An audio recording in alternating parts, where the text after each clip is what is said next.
and welcome back to my channel.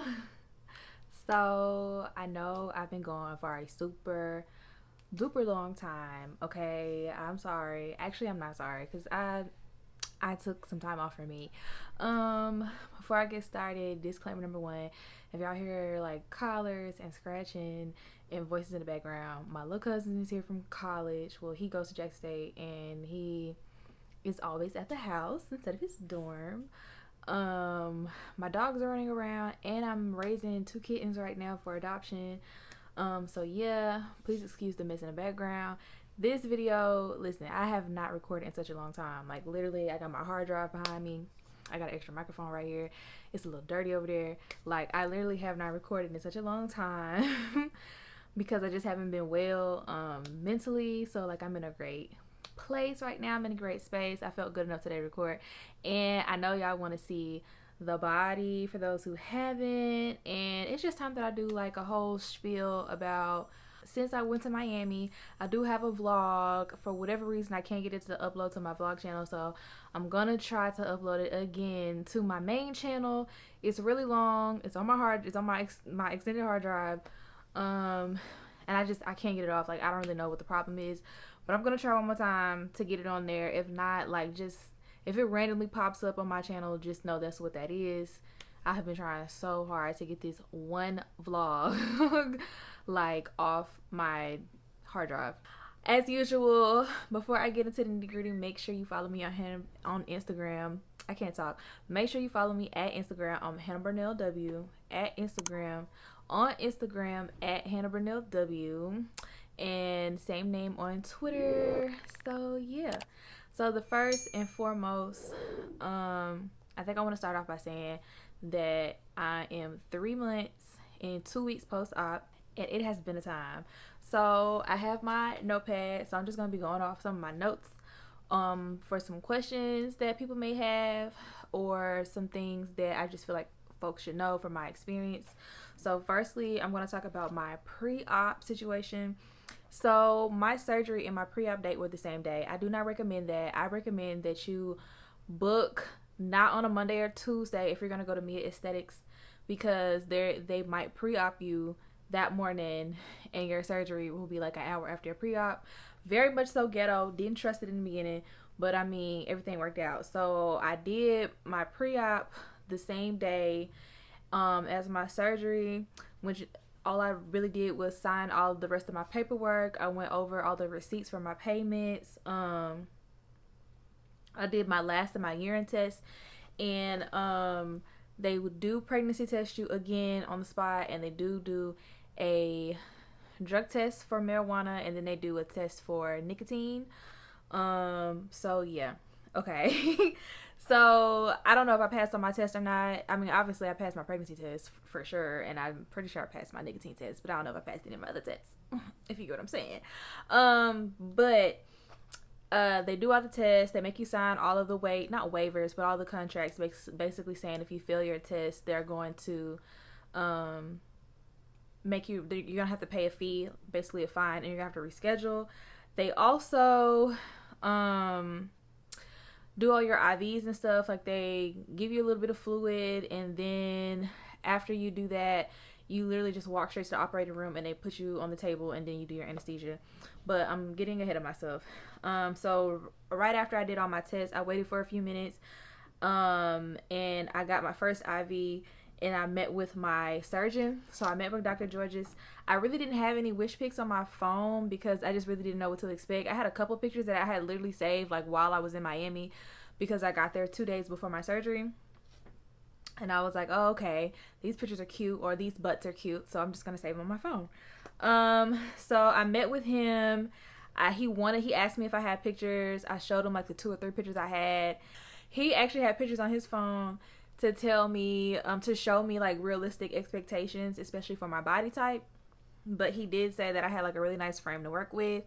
So a bunch of things will be accentuated. A bunch of things will be accentuated and look exaggerated because I already had a naturally small waist and all this other type of stuff. So I already had a little bit of booty to work with. So, you know, so yeah. One of the things that he said off rip is your body is asymmetrical, so do not expect symmetrical results. And I can say that I agree with that, and I knew that going in. That like my right side of my body is like smaller than the other side of my body or bigger. I don't know how to describe it, but there are some features on one of the sides of my bodies that is like bigger in some places and smaller in other places. Like my thigh does this weird thing that my other thigh doesn't do, like because they're different sizes. Like I don't really know how to explain it. Oh, also, because my pre-op was on the same day as my surgery, I wasn't able to get my prescriptions before I went into the OR. So they gave me everything in a little bag, including like all my add-ons. So like my first set of socks, my they put I woke up in the garment, but my first set of socks, my BBL pillow, and a few other things like pamphlets and brochures or whatever. They like put it all in a baggie and gave it to me, and then they told me to put that stuff in a white bag, and that they would give it to me when I'm done with surgery. But they also put my prescription in there, and I wasn't able to like go give that to my friends and they go to the CVS or Walgreens and get my prescription. I actually had to be taken home to the B&B without any meds outside of whatever they gave me while I was there, which I don't know if they gave me anything or not. And I had to wait on my prescription, and then there was a whole thing at the pharmacy that really ain't got nothing to do with nothing, but I had to wait on my prescription to get filled before I could take anything. So I was at the B&B for like 3 or 4 hours with no meds, and to be honest, I slept off the rest of my anesthesia. I cannot talk today. I don't have words. I slept off the rest of my anesthesia, and I was actually genuinely like okay for the most part. I didn't really feel like I needed any pain meds, but once the pain meds got to the house, of course I took some because I'm still woozy, so I don't really know if I'm feeling what I'm feeling. So probably the most uncomfortable thing immediately coming out of surgery was I was cold. I woke up and I was freezing, and that's why I was crying. I wasn't crying because I was in pain, even though I was like super stiff. It does feel like you get hit by a truck, okay? But it's more so uncomfortable than it is like super painful. And like that's the best way I can describe it. But I was freezing, so they brought me extra blankets. They brought me a heater to try to warm me up. I don't know if that's normal or not. If you've had the procedure done, something, give me a comment or something. But that was the first thing that like immediately becoming conscious or halfway conscious, I was freezing. And so they warmed me up as best I could. My Airbnb was literally like 5 minutes away from the clinic. I did not do that on purpose. I had no idea. But so it didn't take long for the girls to come back to get me. So I wasn't cold for long, but I was definitely cold. Like I said, I was super uncomfortable. But when I got home, I was actually feeling a whole lot better than I thought I would, especially since I said I couldn't get my medication. I had a little bit of Gatorade, I had a little bit of water, but I tore the fruit bowl up, honey, okay? So I had gotten some fruit bowls from like the Publix, which is down the street, like that Saturday or that Sunday or whatever day I got there. And I was saving them for surgery because I already knew. But when I got out of surgery, I think it's because I didn't eat the day before, because you can't eat for like 8 hours before you go into any type of operation. But I tore the fruit bowls up. Like, I was mad that I had ate the other fruit bowl on a day that I didn't have surgery, because that's how good that fruit bowl was. It was delicious. And then I was just kind of in and out of being asleep. I was definitely weak, for sure. Like you know when your body is weak. And I was sore. I had a tube in my throat. So that took me almost a whole week for my voice to come back. And my face was extremely swollen, which later on my first day during post-op, I met with my doctor again, and he told me that was normal, but everybody else was freaking out. So that definitely was a thing. I was a little dizzy in the beginning, especially getting in and out of my garments. One, because I was trying to move fast, and I feel like that had a lot to do with me being dizzy, because, you know, I was just like, all right, I gotta get up, I gotta take this off, I gotta do this thing, I gotta put it back on. But that hour in between washing your garment, the swelling, I'm gonna get there, but the swelling, oh my god, the swelling, y'all.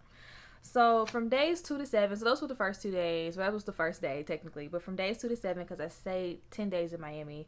My first massage was sore. The massages are not a joke. I got 3 massages with my package.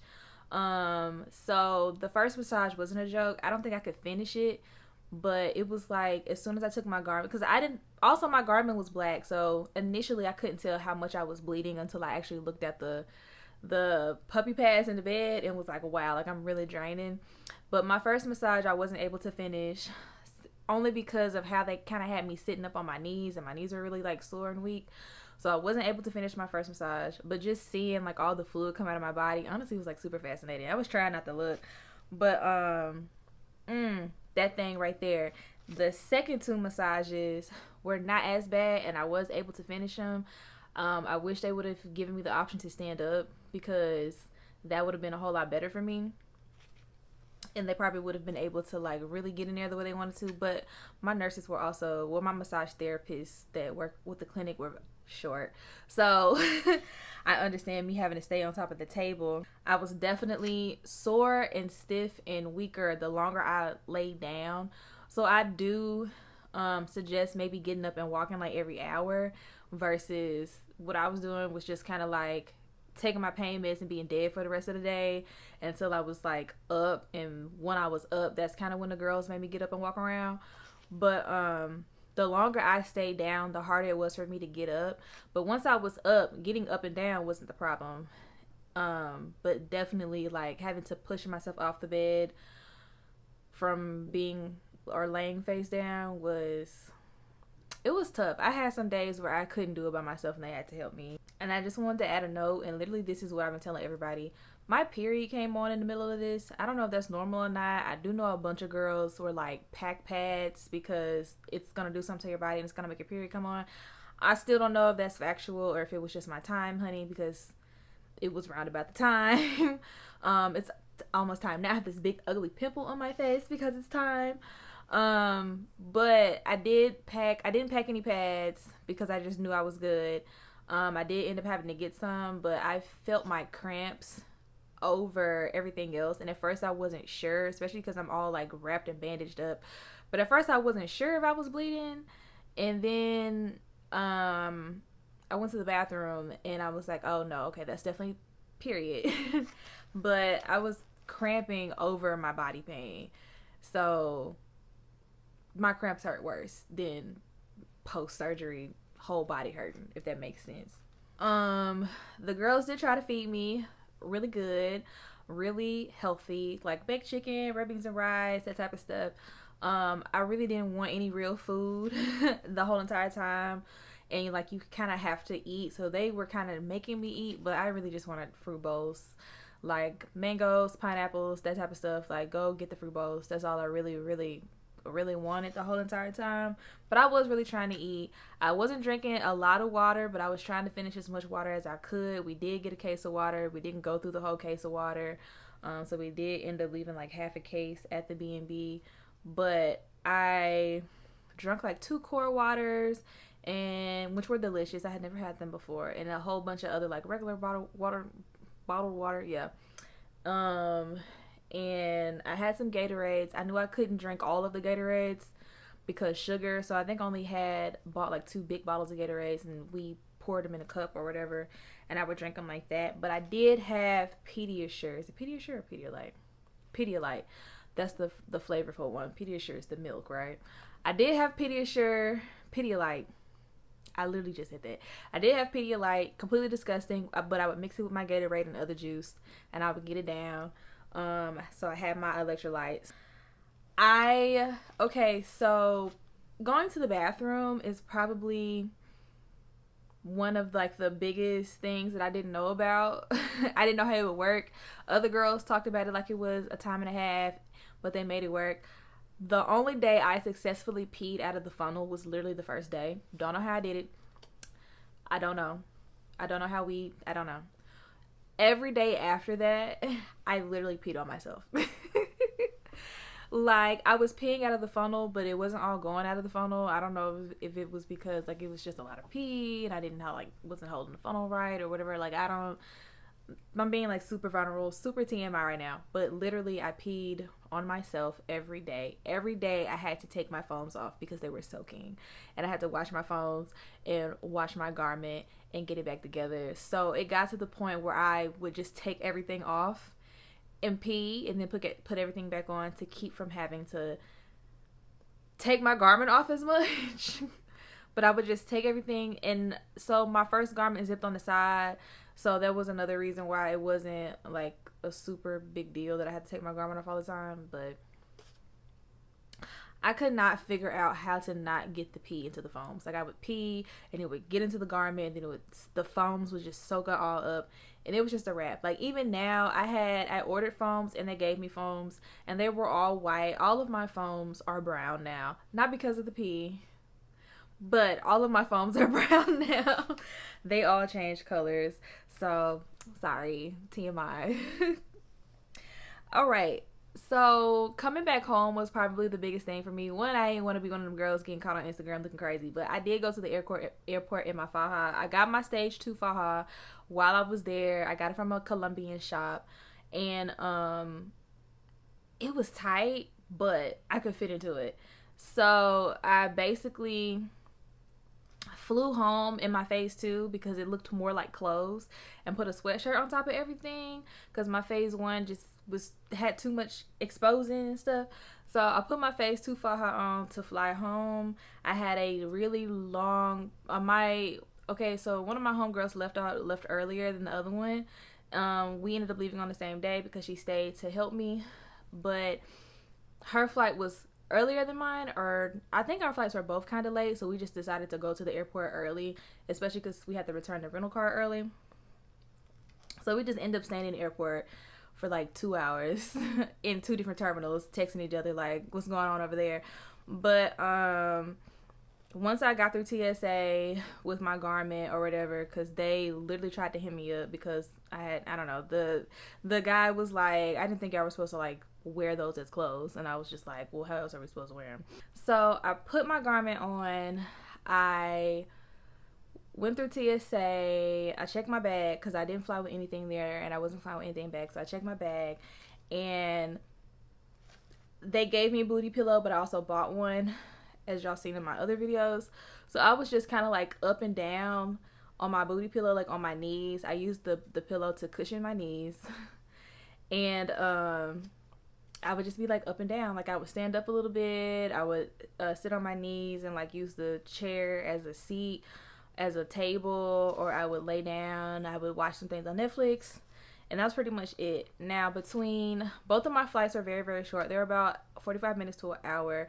My flight from Miami to Atlanta was about an hour and a half, kind of, but the pilots had somewhere to be. So, that was the only flight that I stood up for some of the flight. I did get up and walk around a little bit. Everybody kind of knew what was going on. I flew by myself there, so I flew by myself back. And my person, she helped me, or they helped me. Don't know. Don't want to assume their pronouns, but they helped me with getting my seat, well, putting my pillow in the seat and stuff. And it was just they were really sweet.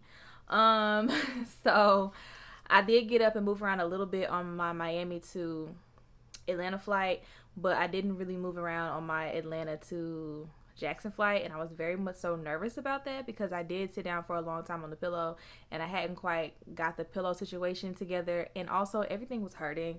Like my incisions were still hurting because I have incisions on the back of my thighs instead of under my butt, and I think that's because of the size and shape of my butt. Like my booty wouldn't have been able to hide my scars, so why hide them at all? So yeah, flying from Atlanta to Jackson was probably the most painful flight. But it was really, really quick. Like they say it's an hour flight, it's almost like 30 minutes. So I wasn't really stressing that bad about it, but it did make me feel some type of way. So I did think that I had ruined something or something. So basically, I came home, and the things that I still use after the fact were my compression socks. I used them for 6 weeks straight. I did not take them off, and I got that pack from Amazon, as y'all know from my other videos. Fiber gummies were something that I bought while I was in Miami that one of my homeboys told me to get because that would help me after surgery, because I had the stool softeners, I had the laxatives, I had everything. I could not get anything to come out of me, but the fiber gummies did the job, and I still have them, and I still eat them. I love the fiber gummies, okay? That works. I continued to use the Dow soap while I was down there and while I got back, but I don't know if it was because of the harshness of the water or the soap in general, but my skin started to peel. That's something that I have not heard anybody talk about, but like my whole midsection and back like shed like a snake, like in big pieces of skin, still using the Dow soap, so I don't know what that is about. My incisions were closed before I even left, so I got my 3 massages. I only had a couple days with no massages before I got my next massage, but my incisions were closed before I left Miami. So that's a big thing. Don't let nobody open your incisions that are not your masseuse while you're down there. My suggestion is to go with a clinic who offers massages or who offers a massage package, because they're responsible for whatever happens to you, and so if something does happen, then they're liable.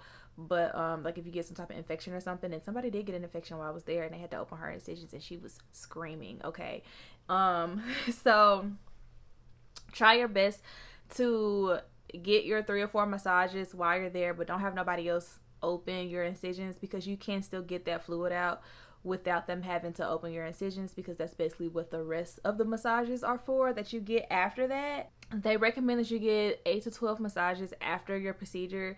I think I got somewhere around 10 or 11. My masseuse, not masseuse, or massage therapist, she's an esthetician.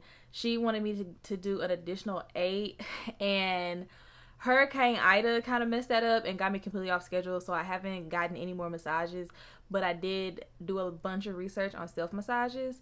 So I was self-massaging myself. I had a roller to like mimic like the wood therapy stuff, and I was literally massaging myself every night and putting myself in my garment after Hurricane Ida, because things were closed down for a little bit. And like even now I'm impressed with my it's a kitten meowing. Even now I'm impressed with how well I did on myself. But being 3 months post-op, could I still stand to get some massages? Absolutely. Because I did develop fibrosis a little bit from me not having enough compression, because I forgot that I'm a little ass person. I'm a little girl. I've been a little girl. I just had a little bit of a pudgy pudge in the middle.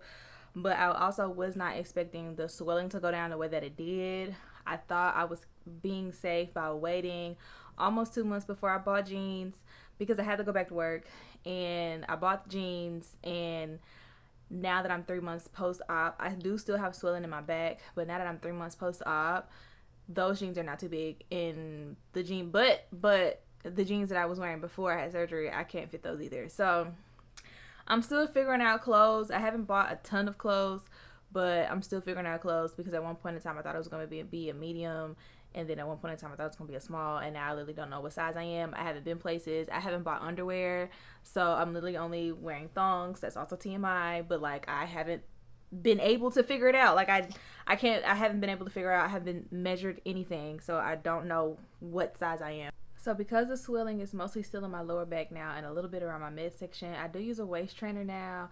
I'm not in my faja, but I did cheat my faja the whole entire time. My face too. I was extremely uncomfortable. I don't like being uncomfortable. If I had to do this whole process again, which I have been thinking about getting around to, not gonna flex, I would probably do better the second round, because I now know what to expect. Was it terrible? No. Would I do it again? Absolutely. I've been through worse things. But don't be like me, and don't cheat with taking your faja off when you're not supposed to, because I definitely did that, and I would definitely swell up and be in so much more pain than I would have been if I would have just kept it on. Okay, so the last thing I want to talk about is like imperfections. You pay more attention to your body after you have paid to go through a major procedure than you did beforehand. So I have a lot of imperfections. My hip dips did come back a little bit, but they are way more filled out than they were when I first started. I wish I y'all put some before and after pictures, but I'm not going to get flagged by YouTube. But there's definitely a difference. I really just asked for a more rounder figure and a more rounder butt. I do have a rounder butt. He just really like filled in the spots that were not filled in. Like that's the Like that's the only way that I can really explain it. But don't expect to look like the supermodels in the pictures. I do have some flat spots that were no fault of my own that I know of because they are normal. All of the fat is not going to survive, so do not fall in love with your body in the beginning. Do trust the process. I can't stress that enough. Trust the process. Don't buy clothes too early, but definitely just know that you're still gonna have some imperfections. You're not gonna look perfect, unless you like keep going back. And like half of these women that get these surgeries don't look how they look in their pictures because those are edited still and have filters on them. So but just know that like you will have like very realistic results and you will be able to tell the difference unless your body just completely rejects the fat, which does happen in some cases. So like I said, I definitely have some areas where the fat didn't survive and you can tell the difference, and I'm still very much asymmetrical. One booty cheek is a little bit bigger than the other, and like the one of my hip dips is like way worse off than the other one. But when I look at pictures of my body beforehand, now I'm like, okay, I kind of already look like that. So I am considering a round 2. I am considering a revision, and I am considering like what's it called, like Sculptra or whatever. It's a dermal injection. It's not butt shots. It's a dermal injection like Botox, to fill in some spots. But I don't know. I think I'm really good right now. Will I get other procedures done? Absolutely. I decided to get a breast lift instead of getting like implants. I do want veneers, even though people say I don't need them. But I really don't plan to mess with my face too much. Like maybe I might try some Botox in the lips or something like that. But that type of stuff can be dissolved and it's relatively cheap than having your whole body done. So, but yeah, that's pretty much it. And I guess I'm going to show you guys what you came here to see anyways, which is my results. So I have on leggings and a crop top.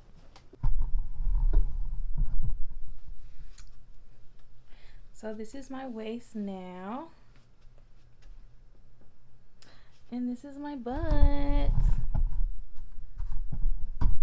Okay.